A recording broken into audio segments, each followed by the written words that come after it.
Detik-detik pagar Polsek Sentolo rata ditabrak truk, rem blong banting setir ke kiri. Truk roda 6 tanpa muatan menabrak pagar kantor kepolisian sektor Sentolo, Kabupaten Kulon Progo, Daerah Istimewa Yogyakarta.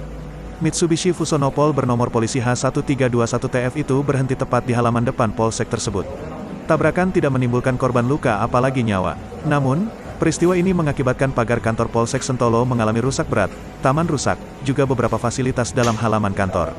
Melaju dari arah timur ke barat sampai di TKP oleng ke kiri kemudian menabrak pagar depan Mako Polsek Sentolo, kata Kasubag Humas Polres Kulon Progo, Ibtu Inengah Jeffrey Pranawityana melalui pesan, Senin, tanggal 13 Desember tahun 2021. Polsek Sentolo berada simpang 4 lampu merah Pedukuhan Ponggangan, Sentolo, Jalan Wates Yogya.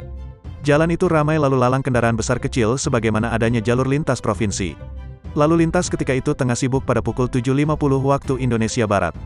Truk dikemudi Lugito, 48 tahun, asal Pringgokusuman, Gedong Tengen, Yogyakarta. Kendaraan dari timur, ia tidak melajukan truk lurus ke arah traffic light. Truk berwarna orange itu mendadak belok ke kiri, naik ke trotoar, menabrak, kerucut lalu lintas, traffic cone, menerjang pagar dan masuk ke halaman polsek. Truk menginjak taman depan kantor sebelum berhenti.